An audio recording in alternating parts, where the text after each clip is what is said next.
Assalamualaikum warahmatullahi wabarakatuh. Selamat datang di cerita horor kita kali ini. Semoga apa yang kita bahas hari ini dapat membawa manfaat, inspirasi, dan hikmah bagi kita semua. Di episode ini, kita akan membahas sebuah topik yang syarat dengan pelajaran hidup, yaitu kisah tentang pesugihan di Gunung Gede Pangrango. Di sebuah desa kecil yang terletak di kaki Gunung Gede Pangrango, hidup seorang pemuda bernama Aziz.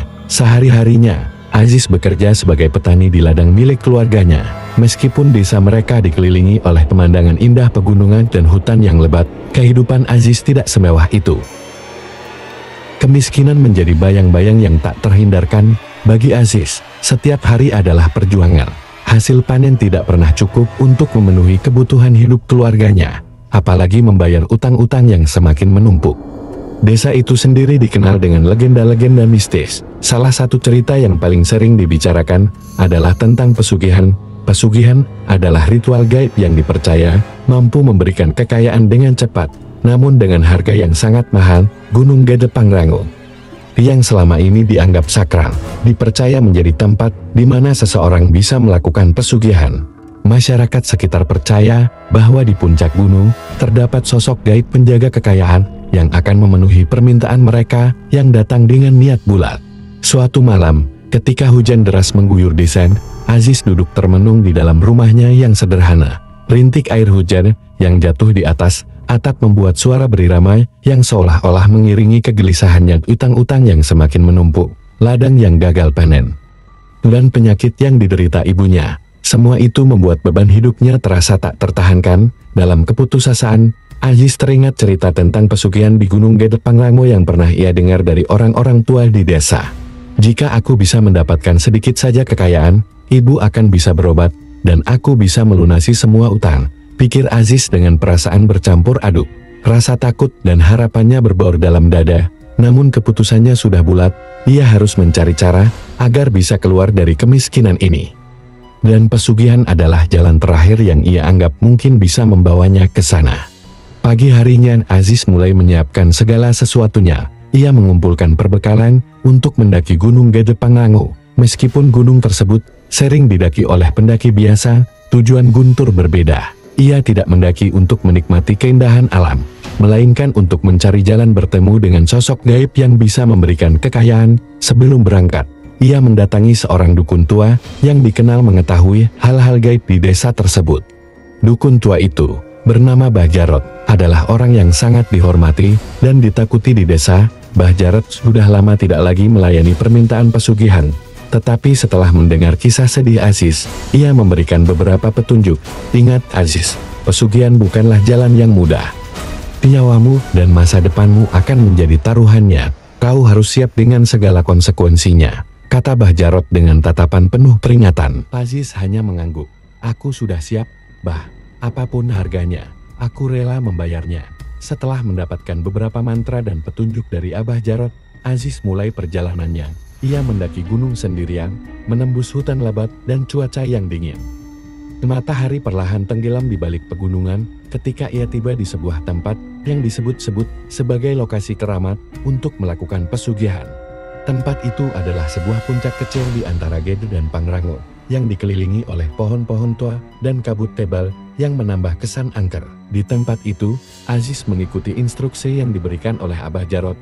Ia menyalakan dupa, membacakan mantra, dan meletakkan persembahan berupa sesajen yang sudah dipersiapkan.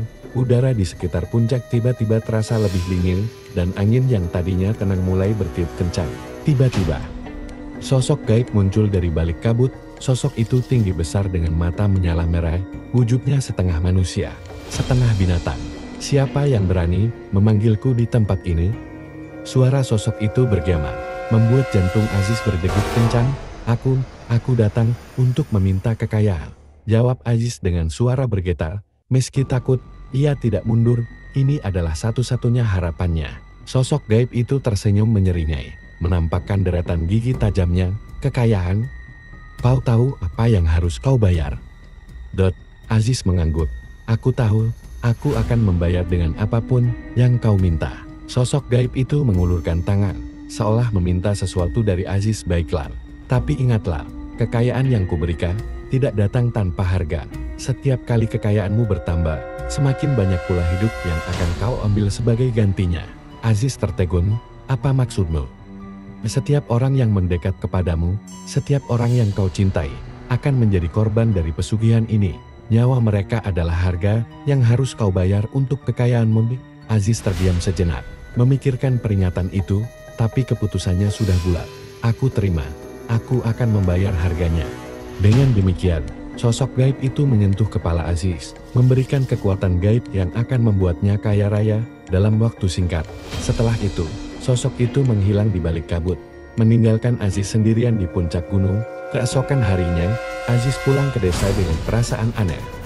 Tidak lama setelah ia kembali, segala sesuatu berubah. Ladang yang tadinya kering mendadak subur, panen melimpah ruah, dan emas serta uang mulai berdatangan dari arah yang tak terduga. Dalam waktu singkat, Aziz menjadi orang terkaya di desanya. Namun, seperti yang telah diperingatkan oleh sosok gaib di gunung, kekayaan itu datang dengan harga yang tak terbayangkan. Orang-orang di sekitarnya mulai meninggal satu persatu, awalnya tetangga-tetangganya yang dekat, kemudian teman-temannya, hingga pada akhirnya ibunya yang paling ia cintai juga jatuh sakit dan meninggal dengan cara yang misterius. Aziz mulai dihantui perasaan bersalah. Kekayaan yang ia dapatkan ternyata telah menghancurkan hidupnya. Pada suatu malam, saat Aziz termenung di dalam rumah megahnya yang sepi, suara gaib itu kembali terdengar di telinganya. Kekayaanmu telah dibayar, tetapi harga yang kau tanggung belum selesai, hidupmu sekarang milikku. Aziz yang sudah merasa lelah dengan semua penderitaan yang ia alami, akhirnya memutuskan untuk kembali ke Gunung Gede Pangrango. Di malam yang dingin itu, ia mendaki gunung sekali lagi, berharap bisa mengakhiri kutukan yang telah ia jalani. Namun, ketika ia mencapai puncak tempat ia melakukan pesugihan, Guntur tidak pernah kembali. Masyarakat desa yang mendengar kabar hilangnya Aziz menganggap bahwa ia telah diambil oleh sosok gaib sebagai bagian dari kesepakatan pesugihan yang ia lakukan. Sejak saat itu, cerita tentang Aziz menjadi legenda di desa, dan Gunung Gede Pangrango tetap menjadi tempat yang sakral dan ditakuti, tempat di mana kekayaan dan kutukan berjalan beriringan. Cerita tentang Aziz menjadi peringatan bagi penduduk desa bahwa kekayaan yang didapat dengan cara gaib selalu datang dengan harga yang tak terduga. Tidak ada kekayaan yang datang tanpa pengorbanan, dan kadang pengorbanan itu lebih besar dari yang bisa kita bayangkan. Terima kasih telah meluangkan waktu untuk menonton. Kami sangat menghargai setiap detik yang Anda habiskan bersama kami. Jangan lupa untuk menyukai, berkomentar, dan berbagi jika Anda merasa konten ini bermanfaat. Dukungan Anda adalah motivasi kami untuk terus memberikan yang terbaik. Sampai jumpa di video berikutnya.